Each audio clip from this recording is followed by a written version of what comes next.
Congratulation Meera, তোমার promotion হয়েছে। Thank you sir. What is this sir?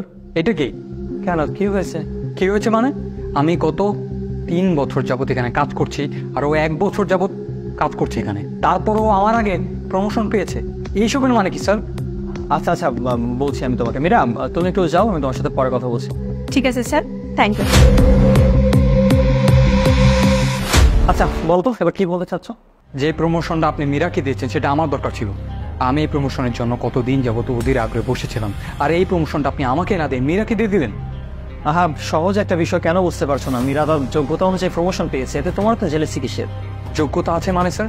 আমার কি যোগ্যতা নেই? আর আমরা দুজনে একই পজিশনে জব করি, আর ওর থেকে অনেক বেশি পরিশ্রম করি আমি, তারপর আপনিও আমাকে প্রমোশন না দিয়ে ওকে প্রমোশন দিলেন। পরিশ্রম তুমি করো, এটা আমি অস্বীকার করবো না। স্যার, ওর এমন কি যোগ্যতা আছে যেটা আমার মধ্যে নেই? আপনি আমাকে বলুন, আমিও তাহলে ওর মতো যোগ্য হব। কারণটা আসলে এই মুহূর্তে তোমাকে বললে তুমি বুঝছো না, তুমি একটু উৎকো মেজাজে আছো তো। আচ্ছা, নিচে অনেক মানুষ জড়ো হয়ে আছে, দেখে আসো তো ওখানে কি বলো। ওকে স্যার, আমি এখনই দেখে আসছি।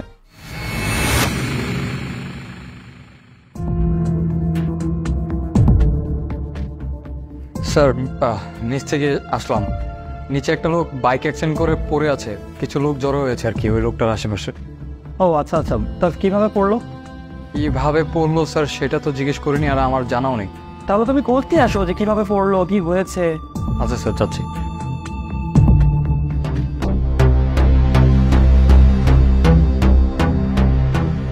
স্যার, ওই লোকটা বাইক স্লিপ করে নিচে পড়ে গিয়েছে।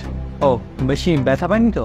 বেশি ব্যথা না কম ব্যথা পাইছে স্যার সেটা তো জানি না, সেটা আমার জানা নেই স্যার। আচ্ছা ঠিক আছে, এখন গিয়ে জিজ্ঞাসা করে আসো। যাচ্ছি।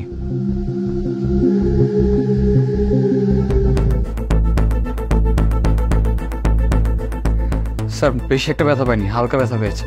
ও আচ্ছা আচ্ছা, বেশি ক্ষয়ক্ষতি হয়নি তো? স্যার, সেটা তো বলতে পারি না, কম ক্ষয়ক্ষতি হয়েছে নাকি বেশি ক্ষয়ক্ষতি হয়েছে সেটা তো আমি জানি না। তো যাও, সেটা গিয়ে জেনে আসো। আবার যাব?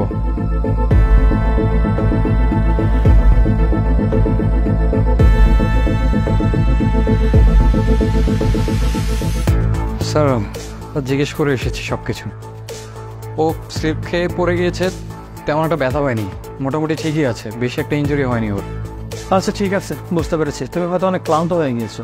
জি স্যার, বেশ কয়েকবার নেমেছে উঠেছি তো, এর জন্য হয়তো। দেখে বোঝা যাচ্ছে। আচ্ছা মোনা, একটু এদিকে আসো তো। এক্সকিউজ মি স্যার, আপনি আমাকে ডেকেছেন? হ্যাঁ, ওই মীরাকে একটু ডাক দাও তো। আচ্ছা ঠিক আছে, আমি এক্ষুনি পাঠিয়ে দিচ্ছি।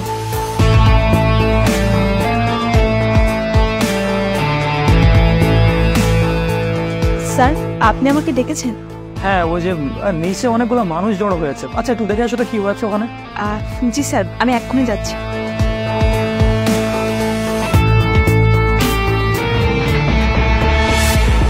তো কি দেখে নিছেন? আসলে স্যার, একটা লোক বাইক থেকে পড়ে গিয়েছে, বৃষ্টির দিন তো, আর রাস্তা কাদা পিচ্ছিল, এই জন্য লোকটা বাইক চালাতে গিয়ে পড়ে গিয়েছে। আর লোকটা তেমন কিছু হয়নি, হালকা একটু পায়ে ব্যথা পেয়েছে, ওর সাথে আমার কথা হয়েছে, আর বাইকে কিছু স্ক্র্যাচ পড়েছে, এছাড়া আর কিছু হয়নি। আচ্ছা ঠিক আছে, তুমি যাও। ঠিক আছে স্যার। আচ্ছা, সবকিছু তো বোঝালাম, এখন হয়তো বুঝতে পারছো যে তোমার প্রমোশনটা না হওয়ার রিজন। জি স্যার, আমি এখন বুঝতে পেরেছি। মূল বিষয়টা হচ্ছে কি, দেখো তোমার বোঝা উচিত যে তোমার সামনের মানুষটা অথবা তোমার আশেপাশের মানুষটা তোমার কাছে কি চাচ্ছে। দেখো, মেয়েটাকে আমি একবার পাঠালাম যে নিচে যাও, দেখে আসো কি হয়েছে। ও কিন্তু একবারে এসে আমাকে পুরো ডিটেলসটা বলে দিল, আর তোমাকে 5 বার পাঠাতে হয়েছে। এতে করে আমার সময় নষ্ট হয়েছে, এতে করে আমার কথা নষ্ট হয়েছে, এতে করে আমার মেজাজ খারাপ হয়েছে। কোনো কিছু করানোর জন্য তোমাকে যদি আমার 5 বার পাঠাতে হয়, আর ওর দ্বারা যদি আমি সেটা একবারে পেয়ে যাই, তাহলে আমার কাছে কার প্রায়োরিটি বেশি? তোমার বুঝতে হবে তোমার সামনের মানুষটা তোমার কাছে কি চাচ্ছে। That's it. জি স্যার, আমি আমার ভুলটা বুঝতে পেরেছি, এখন থেকে আমি ব্যাপারগুলো খেয়াল রাখবো। ঠিক আছে, এরপর থেকে যদি মাথায় রাখো, আমিও তোমার বিষয়টা মাথায় রাখবো। যাও, নিজে নিজে কাজ করো।